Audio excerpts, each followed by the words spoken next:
The Hat and the Superglue. The following morning, just before the father left for his beastly second-hand car garage, Matilda slipped into the cloakroom and got a hold of a hat he wore each day to work. She had to stand on her toes and reach up as high as she could with a walking stick in order to reach the hat off the peg, and even then she only just made it. The hat itself was one of those flat-topped pork pie jobs with the jay feathers stuck in the hat band, and Mr. Wormwood was very proud of it. He thought it gave him a rakish, daring look, especially when he wore it at an angle with his loud checkered jacket and green tie. Matilda, holding the hat in one hand and a thin tube of superglue in the other, proceeded to squeeze a line of glue very neatly around the inside rim of the hat. Then she carefully hooked the hat back onto the peg with the walking stick. She timed this operation very carefully, applying the glue just as her father was getting up from the breakfast table. Mr. Wormwood didn't notice anything when he put the hat on, but when he arrived at the garage, he couldn't get it off. Superglue is very powerful stuff, so powerful it will take your skin off if you pull too hard. Mr. Wormwood didn't want to be scalped, so he had to keep the hat on his head the whole day, even when putting sawdust in the gearboxes and fiddling the mileage of the cars with his electric drill. In an effort to save face, he adopted a casual attitude, hoping that his staff would think that he actually meant to keep his hat on all day long, just for the heck of it, like gangsters do in the films. When he got home that evening, he still couldn't get the hat off. "Don't be silly," his wife said. "Come here and I'll take it off of you." She gave the hat a sharp yank, and Mr. Wormwood let out a yell that rattled the window panes. "Ow!" he screamed. "Don't do that! Let go! You'll take off half the skin of my forehead." Matilda, nestling in her usual chair, was watching this performance over the rim of her book with some interest. "What's the matter, Daddy?" she said. "Has your head suddenly swollen or something?" The father glared at his daughter with deep suspicion, but said nothing. How could he? Mrs. Wormwood said to him. "It must be superglue. It couldn't be anything else. That'll teach you to go playing around with that nasty stuff like that. I expect you're trying to stick another feather in your hat." "I haven't touched the flamin' stuff," Mr. Wormwood shouted. He turned and looked again at Matilda, who looked back at him with large, innocent brown eyes. Mrs. Wormwood said to him, "You should read the label on the tube before you start messing with dangerous products. Always follow the instructions on the label." "What in heaven's name are you talking about?" Mr. Wormwood shouted, clutching the brim of his hat to stop anyone from trying to pull it off again. "Do you think I'm so stupid that I glue this thing to my head on purpose?" Matilda said, "Well, there's a boy down the road who got some super glue on his finger and without knowing it, and then he put his finger in his nose." Mr. Wormwood jumped up. "What happened to him?" he sputtered. "Well, the finger got stuck in his nose," Matilda said, "and he had to go around like that for a week.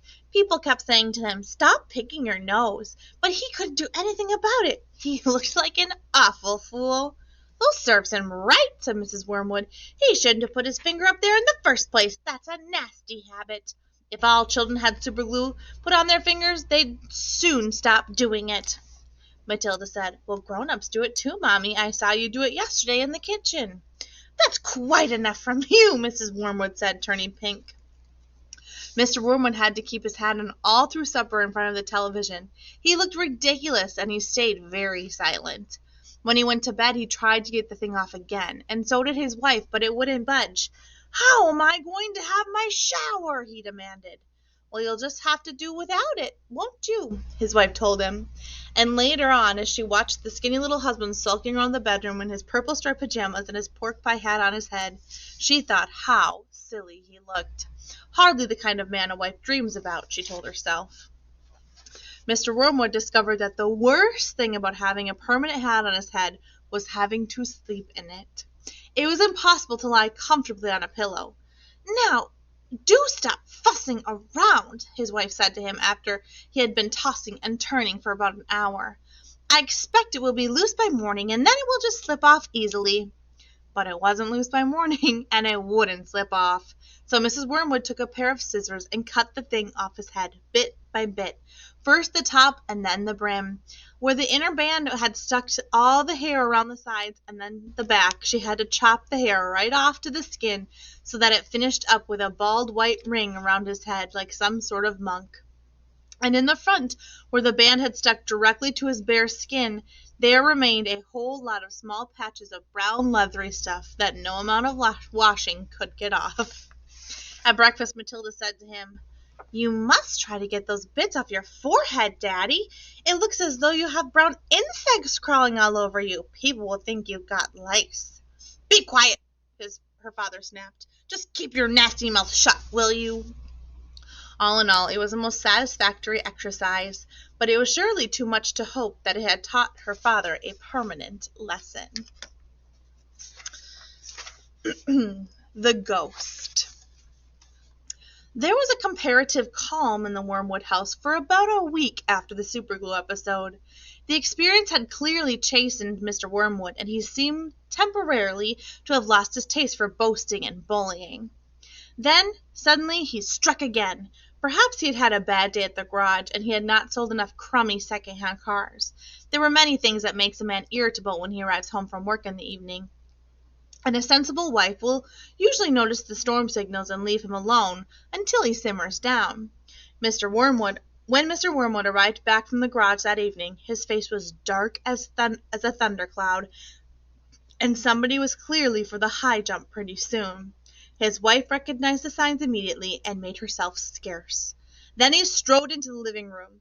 Matilda happened to be curled up in an armchair in the corner, totally absorbed in a book. Mr. Wormwood switched on the television, and the screen lit up. The program blared. Mr. Wormwood glared at Matilda. She hadn't moved. She had somehow trained herself now to block her ears to the ghastly sound of that dreaded box. She kept right on reading, and for some reason that was infuriating to her father. Perhaps his anger was intensified because he saw her getting pleasure from doing something that was beyond his reach. "Don't you ever stop reading," he snapped at her. "Oh, hello, Daddy," she said pleasantly. "Did you have a good day?" "What is this trash?" he said, snatching the book from her hands. "It isn't trash, Daddy. It's lovely. It's called The Red Pony. It's by John Steinbeck, an American writer. Why don't you try it? You'll love it." "Filth," Mr. Wormwood said. "If it's by an American, it is certain to be filth. That's what they all write." "Oh, no, Daddy, it's beautiful. Honestly, it is. It's about—" "I don't want to know what it's about," Mr. Wormwood barked. "I'm fed up with your reading anyway. Go and find yourself something useful to do." With frightening suddenness, he now began ripping the pages out of the book in handfuls and throwing them in the waste paper basket. Matilda froze in horror. The father kept going. There seemed to be little doubt that the man felt some kind of jealousy. How dare she? He seemed to be saying it with each rip of the page. How dare she enjoy reading books when he couldn't? How dare she? "That's a library book," Matilda cried. "It doesn't belong to me. I have to return it to Mrs. Phelps." "Well, then you'll have to buy another one, won't you?" the father said, still tearing out pages. "You'll have to save your pocket money until there's enough in the kitty to buy a new one for your precious Mrs. Phelps, won't you?" And with that, he dropped the now empty covers of the book into the basket and marched out of the room, leaving the telly blaring. Most children in Matilda's place would have burst into floods of tears, but she didn't do this. She sat there very still and white and thoughtful. She seemed to know that neither crying nor sulking ever got anyone anywhere. The only sensible thing to do when you are attacked is, as Napoleon once said, to counterattack. Matilda's wonderfully subtle mind was already at work devising yet another suitable punishment for the poisonous parent. The plan that was now beginning to hatch in her mind depended, however, upon whether or not Fred's parrot was actually a good talker, as Fred made out. Fred was a friend of Matilda's. He was a small boy of 6 who lived just round the corner from her, and for days he had been going on about his great talking parrot that his father had given him. So the following afternoon, as soon as Mrs. Wormwood had departed in her car for yet another session of bingo, Matilda set out for Fred's house to investigate. She knocked on his door and asked if he would be kind enough to show her the famous bird. Fred was delighted to lead her up to his bedroom, where a truly magnificent blue and yellow parrot sat in a tall cage. "There he is," Fred said. "His name is Chopper." "Make it talk," Matilda said. "Well, you can't make it talk," Fred said. "You have to be patient. It talks when it feels like it talks." They hung around waiting, and suddenly the parrot said, "Hello, hello, hello." It was exactly like a human voice, Matilda said. "That's amazing. What else can it say?" "Rattle my bones," the parrot said, giving a wonderful imitation of a spooky voice. "Rattle my bones." "He's always saying that," Fred told her. "What else can he say?" Matilda said. "Well, that's about it," Fred said. "But it's pretty marvelous, don't you think?" "It's fabulous," Matilda said. "Will you lend him to me just for one night?" "No," said Fred, "certainly not." "Well, I'll give you my next week's pocket money," Matilda said. That was different. Fred thought about it for a few seconds. "All right, then," he said, "if you promise to return him tomorrow." Matilda staggered back to her own empty house, carrying the tall cage in both hands. There was a large fireplace in the dining room, and she now set about wedging the cage up into the chimney and out of sight. This wasn't so easy, but she managed it in the end. "Hello, hello, hello," the bird called down to her. "Hello, hello." "Shut up, you nut," Matilda said as she went about to wash the soot off her hands. That evening, while the mother, the father, the brother, and Matilda were having supper as usual in the living room in front of the television, a voice came loud and clear from the dining room across the hall. "Hello, hello, hello," it said. "Harry," cried the mother, turning white, "there's someone in the house. I heard a voice." "So did I," the brother said. Matilda jumped up and switched off the telly. "Shh," she said. "Listen." They all stopped eating and sat there very tense, listening. "Hello, hello, hello," the voice came again. "There it is," cried the brother. "It's burglars," hissed the mother. "They're in the dining room." "I think they are," the father said, sitting tight.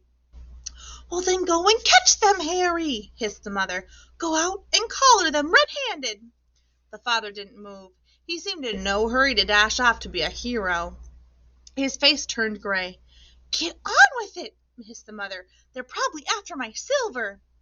The husband wiped his lips nervously with his napkin. "Why don't we all go look together?" he said. "Well, come on, then," the brother said. "Come on, Mum." "Oh, they're definitely in the dining room," Matilda whispered. "I'm sure they are." The mother grabbed a poker from the fireplace, and the father took a golf club that was standing in the corner. The brother seized a table lamp, ripping out the plug out of its socket, and Matilda took the knife that she had been eating with, and all four of them crept towards the dining room, the father keeping well behind the others. "Hello, hello, hello," came the voice again. "Come on," Matilda cried as she burst up into the room, brandishing her knife. "Stick 'em up," she yelled. "We've caught you." The others followed her, waving their weapons. And then they stopped. They stared around the room, and there was no one there. "There's no one here," the father said, greatly relieved. "I heard him, Harry," the mother shrieked, still quaking. "I distinctly heard his voice, and so did you." "I'm certain I heard him," Matilda cried. "He's in here somewhere." She began searching around the sofa, behind the curtains, and then the voice came again, soft and spooky this time. "Rattle my bones," it said. "Rattle my bones." They all jumped, including Matilda, who was a pretty good actress. They stared around the room, and there was still no one there. "It's a ghost," Matilda said. "Heaven help us!" cried the mother, clutching her husband round the neck. "I know it's a ghost," Matilda said. "I've heard it here before. This room is haunted." "I thought you knew that." "Oh, save us!" the mother screamed, almost throttling her husband. "I'm getting out of here," the father said, grayer now than ever. They all fled, slamming the door behind them. The next afternoon, Matilda managed to get the rather sooty and grumpy parrot down from the chimney and out of the house without being seen. She carried it through the back door and ran with it all the way to Fred's house. "Did it behave itself?" Fred asked her. "We had a lovely time," said Matilda. "My parents adored it."